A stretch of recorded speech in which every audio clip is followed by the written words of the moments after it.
Hello everyone. आज हम बात करने वाले हैं रीनल ऑस्टियोडिस्ट्रॉफी की। ठीक है, तो देखिए रीनल ऑस्टियोडिस्ट्रॉफी में हमको देखने को क्या मिलेगा, तो हाइपोकैल्सीमिया देखने को मिलेगा, हाइपरफॉस्फेटीमिया देखने को मिलेगा और failure of vitamin D hydroxylation, यानी विटामिन डी या एक्टिव विटामिन डी का फॉर्मेशन नहीं होगा। और ये होता क्यों है, तो associated with chronic kidney disease. तो ये क्रोनिक किडनी डिजीज की कंडीशन में देखने को मिलता है। तो इसी पूरी लाइन का एक्सप्लेनेशन इतने में दिया गया है और इसको समझने के लिए एक बार हम पूरा इसको एक बार देख लेते हैं। तो देखिए ये हम रीनल ऑस्टियोडिस्ट्रॉफी का फुल मैकेनिज्म यहाँ बताने जा रहे हैं। बस यहाँ पे हम फोकस जो करेंगे वो हम देखिए यहाँ पे हमारा पैराथायराइड हार्मोन पीटीएच जो है इस पे हम फोकस करेंगे और इसी का मेन रोल होता है पीटीएच का। तो पैराथायराइड हार्मोन का फंक्शन तो कई सारा होता है, बस यहाँ पे हम पैराथायराइड हार्मोन का या रीनल ऑस्टियोडिस्ट्रॉफी में किडनी से जो रोल है या जो रिलेशन है उसको हम बात करते हैं। तो देखिए नॉर्मल कंडीशन में किडनी से क्या रिलेशन है कि जब यहाँ पे फॉस्फोरस का कंसंट्रेशन ज़्यादा हो जाता है तो फास्फोरस यहाँ जीएफआर के साथ यहाँ फिल्टर हो जाता है और फिर ये यूरिन में प्रेजेंट हो जाता है। ठीक है, और नॉर्मल कंडीशन में अगर फास्फोरस ज़्यादा हो रहा है ना तो यहाँ से ये चला गया यहाँ और यहाँ से यहाँ ये निकल जाता है। और अगर फास्फोरस यहाँ से जो फिल्टर हो रहा है वैसी कंडीशन में कि अगर फास्फोरस यहाँ पे बहुत ज़्यादा नहीं है सीरम में और जो फास्फोरस यहाँ से फिल्टर हुआ है वो यहाँ से एब्जॉर्ब हो जाता है। लेकिन जब फास्फोरस सीरम में बहुत ज़्यादा होता है तो यहाँ से जब फिल्टर होता है ना तो ये फिल्टर होने के बाद यहाँ से एब्जॉर्ब नहीं होता है। उसका रीज़न क्या होता है कि ये जो PO4 है जब ये इंक्रीज़ होता है सीरम में तो ये PO4 ये स्टिमुलेट कर देता है पैराथायराइड ग्लैंड को। तो पैराथायराइड हार्मोन निकलता है और ये पैराथायराइड हार्मोन यहाँ पे आके पीसीटी के सेल को इनहिबिट कर देता है। इस वजह से ये फॉस्फेट जो है ना ये यहाँ से एब्जॉर्ब नहीं होता। ठीक है, तो देखिए नॉर्मल कंडीशन में फॉस्फेट यहाँ से एब्जॉर्ब हो जाता था जब यहाँ पे हाइपरफॉस्फेटीमिया नहीं था।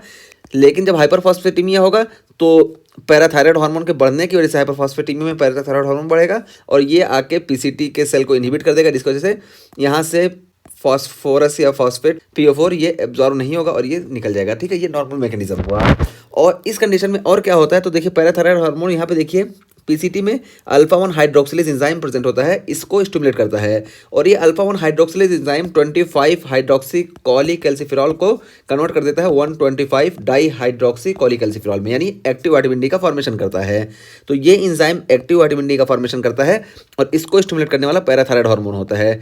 और फिर जब ये विटामिन डी का फॉर्मेशन हो जाता है, विटामिन डी यहाँ पे आती है और यहाँ से जो डाइट में हमारे कैल्शियम है ना, कैल्शियम और फॉस्फोरस, इसको एब्जॉर्ब करने में हेल्प करती है। ठीक है, ये मैकेनिज्म है नॉर्मल।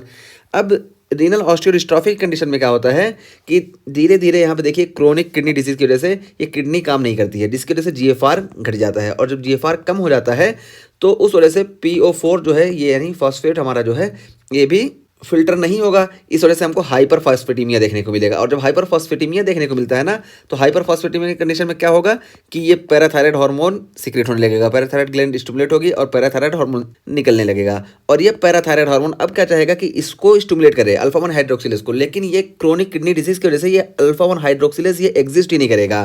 तो ये पैराथायराइड हार्मोन इसको भी नहीं स्टिमुलेट कर पाएगा क्योंकि ये है ही नहीं। पैराथायराइड हार्मोन तो ज़्यादा होगा लेकिन ये है ही नहीं, इस वजह से इसको स्टिमुलेट नहीं कर पाएगा, जिस वजह से एक्टिव विटामिन डी का फॉर्मेशन नहीं होगा।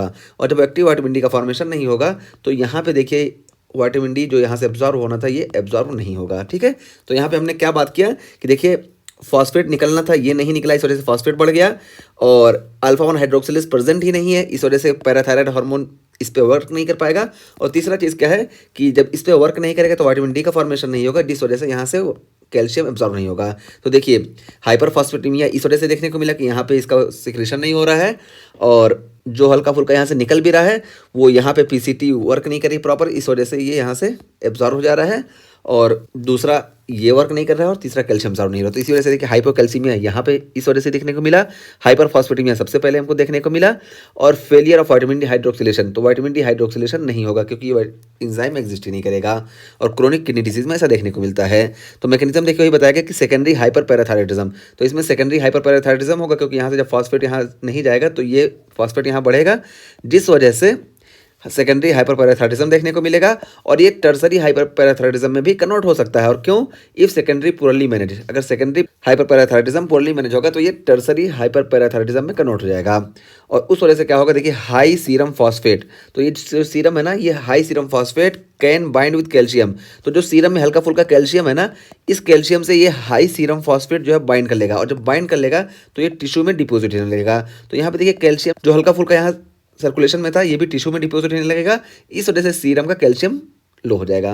तो देखिए मैकेनिज्म, सीरम कैल्शियम लो होने के दो मैकेनिज्म है। एक तो विटामिन डी का फॉर्मेशन ना होने की वजह से यहाँ से एब्जॉर्ब नहीं हो रहा है, और दूसरा जो हमारा कैल्शियम था यहाँ पे फ्री कैल्शियम, ये फॉस्फेट के साथ बाइंड कर ले रहा है और टिश्यू में डिपॉजिट हो जा रहा है, इस वजह से सीरम कैल्शियम डिक्रीज हो जाएगा। ठीक है, और डिक्रीज 125 डाई हाइड्रोक्सी कॉलीकैल्सिफिरॉल, यानी इसी को हम एक्टिव विटामिन डी बोलते हैं। ठीक है, एक्टिव विटामिन डी कम हो जाएगा और इस वजह से डिक्रीज इंटेस्टाइनल कैल्शियम एब्जॉर्प्शन। तो यही हम बात की यहाँ पे कि इंटेस्टाइनल कैल्शियम एब्जॉर्प्शन ये कम हो जाएगा, कॉजेज सब पेरियोस्टियल थिनिंग ऑफ बोन। ठीक है, तो सब periosteal thinning of the bone इसी वजह से हमको देखने को मिलेगी। ठीक है, तो कैल्शियम जब कम हो रहा है, यहाँ से एब्जॉर्ब ही नहीं हो रहा है, तो सब periosteal thinning of the bone हमको देखने को मिलेगा। तो रीनल ऑस्टियोडिस्ट्रॉफी की हम बात किए कि यहाँ पे फॉस्फेट सबसे पहले यहाँ पे नहीं निकल पाता है, उसकी वजह से हाइपरपैराथायराइडिज्म होता है, और हाइपरपैराथायराइडिज्म यहाँ पे वर्क करना चाहता है लेकिन यहाँ पे वर्क नहीं कर पाता है, इस वजह से ये एक्टिव विटामिन डी का फॉर्मेशन नहीं हुआ, और ये एक्टिव विटामिन डी का फॉर्मेशन ना होने की वजह से यहाँ से कैल्शियम का एब्जॉर्प्शन नहीं हो पाता, कैल्शियम का एब्जॉर्प्शन नहीं होता, इस वजह से सब पेरियोस्टियल थिनिंग हमको देखने को मिलती है। और ये जो फ्री कैल्शियम सीरम में हल्का फुल्का प्रेजेंट था ना, तो यहाँ पे हाइपर फॉस्फेटीमिया की कंडीशन में ये कैल्शियम फॉस्फेट से बाइंड कर लेता है और टिश्यू में डिपॉजिट हो जाता है, इसी वजह से और ज़्यादा हमको सीरम कैल्शियम डिक्रीज देखने को मिलता है। तो ये हमारा रीनल ऑस्टियोडिस्ट्रॉफी का मैकेनिज्म था और यहाँ पे हमने डिटेल में इसमें बात कर ली।